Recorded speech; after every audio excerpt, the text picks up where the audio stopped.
Ketahuilah wahai umatku, sesungguhnya Al-Quran dan kekuasaan suatu saat nanti akan berpisah. Sayaf tarikoni, pakai sin tanpis. Artinya apa? Pada saat Rasulullah bersabda, kekuasaan dan Quran itu menyatu. Dan kekuasaan dengan Quran menyatu berjalan 13 abad lebih selama khilafah eksis. Ketika khilafah runtuh tahun 24, berpisahlah kekuasaan itu dari Al-Quran. Apa yang disabdakan oleh Nabi nyata, karena Nabi tidak berkata berdasarkan nafsu, melainkan berdasarkan wahyu. Wa ma yantiqu anil hawa in huwa illa wahyu yuha. Cek Nabi, ketahuilah sesungguhnya kitab suci Quran dengan kekuasaan akan berpisah. Ketika berpisah, apa kata Nabi? Fala tufarikul kitaba. Kamu jangan berpisah dengan kitab. Lebih baik berpisah dengan kekuasaan. Jadi oposisi dengan penguasa yang sekuler. Jangan kamu oposisi melawan Quran. Karena sieun lapar teh ya. Sieun lapar, sieun teu seubeul, sieun teu beunghar. Akhirna ngabelaan deket jeung kekuasaan. Padahal konsekuensinya adalah berseberangan, jadi oposisi terhadap Quran. Karasa teu? Karasa teu? Masya Allah. Cek Nabi, ketika kalau kalian mengalami zaman itu, kitab suci Quran berpisah dengan kekuasaan, dengan negara, kau harus ada di Quran. Tapi memang air sikona. Apa resikonya? Lihat kata Nabi, satu persatu oleh Nabi dijelaskan, dan satu persatu nyata apa yang disabdakan Nabi itu. Apa kata Nabi? Ala innahu sayakunu alaikum umara yaqduna li anfusihim ma la yaqduna lakum. Nanti akan ada para umaro,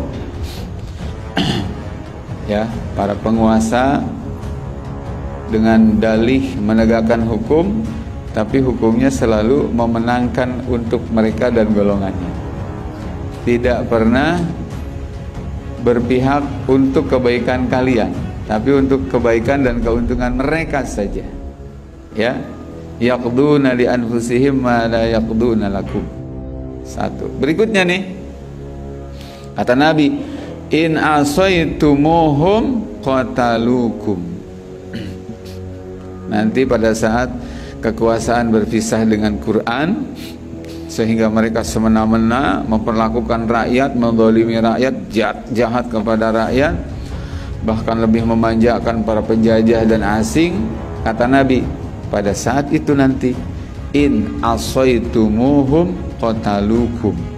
Kalau kamu melawan mereka, mereka akan bunuh kalian. Nabi udah bilang. Terus wa in ata'tumuhum adallukum. Kalau kalian ikuti mereka, mereka akan menyesatkan kalian. Jadi kata Nabi cuma dua, antara dibunuh atau disesatkan.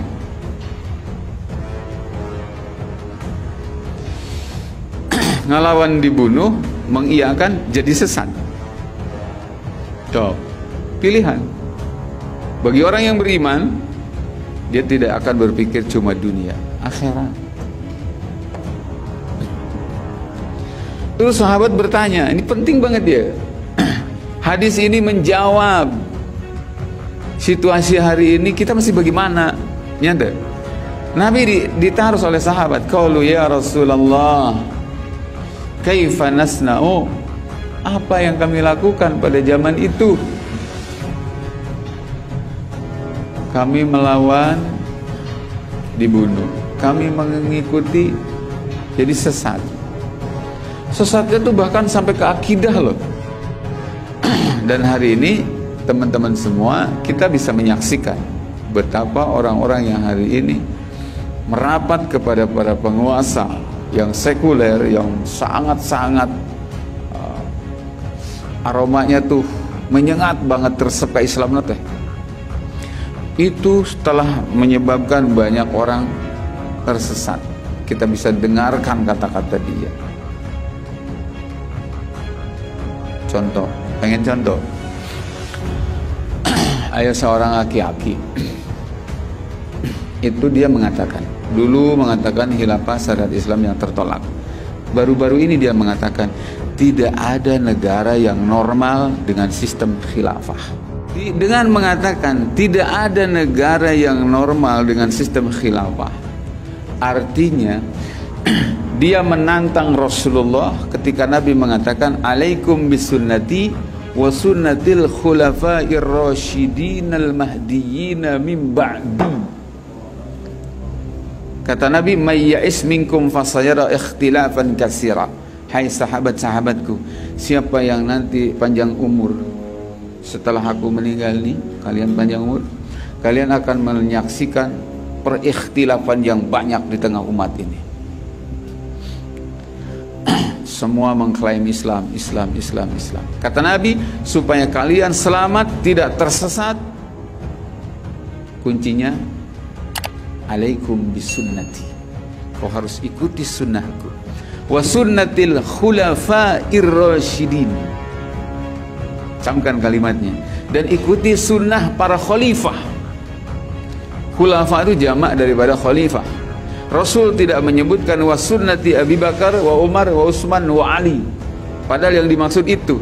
Tapi yang disebut jabatannya. Kenapa? Agar umat tahu bahwa mereka itu adalah kepala khalifah, kepala negara. Lain kepala suku, paguyuban. Lain kepala negara. Lain paguyuban kaum Ansor. Bukan. Kaum Muhajirin, bukan. Kepala negara. Dan ketika Nabi menyebutkan wasunnatil khulafa, itu Nabi pakai sifat ar-rasyidin. Rasyidin itu artinya apa? Orang-orang yang dalam petunjuk. Tidak satu sifatnya, Nabi kasih sifat lagi al-mahdiyyin. Mereka yang dibimbing oleh hidayah Allah. Karena mereka dalam petunjuk Allah, dalam hidayah dari Allah menjadi kepala negaranya, maka puncak negara yang paling normal adalah di zaman khalifah. Tapi si aki-aki yang ngomong tidak ada negara yang normal dengan sistem khilafah. Tong aneh. Dan Nabi nyebutkan gitu. Kata Nabi dalam satu hadis, al ulama umanaullahi fil ardi. Para ulama itu adalah orang-orang terpercaya yang Allah turunkan di bumi. Ulama itu adalah sejatinya, aslinya ulama itu adalah makhluk-makhluk kepercayaan Allah. Umanaullahi fil ardi malam yukhalitu as-sultan, selama mereka tidak banyak campur dengan penguasa. Nabi yang bilang. Jadi lamun terlengket jeung para penguasa, dia bisa dipercaya. Mereka adalah kepercayaan Allah di bumi. Selanjutnya kata Nabi, fa in khalatu, kalau mereka itu sudah campur baur dengan penguasa, apalagi menjadi bagian dari penguasa itu, Nabi yang bilang, khanu, mereka pasti menjadi pengkhianat Allah. Jangankan kalian umat, Allah dikhianati, Rasul dikhianati. Sehingga Rasul mengatakan khulafaur rasyidin, para khalifah yang terbaik hidup dalam hidayah, dia katakan tidak normal. Artinya Abu Bakar, Umar, Utsman itu normal, terbalik, sarojeng gitu eta nyebutnya. Brengsek, sarojeng gitu nyebutnya. Ya Allah, ya Rabb ya Karim. Itu yang disebut apa? Kata Nabi. Cuma dua menghadapi situasi gending seperti ini. Kau taat, kau melawan, kau diperangi. Kau taat, kau disesatkan. Paham? Sahabat bertanya, ya Rasulullah, apa yang harus kami lakukan? Jawaban Nabi, kama sona ashabu Isa bin Maryam. Kau harus berbuat sebagaimana para sahabat Nabi Isa bin Maryam. Kenapa?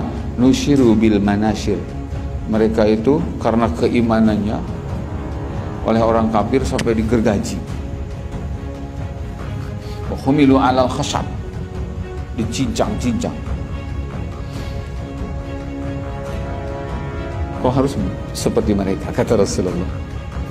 Mautun fi ta'atillah khairun min hayatin fi maksiatillah. Mati karena taat kepada Allah itu yang berharga dibandingkan hidup dalam maksiat kepada Allah.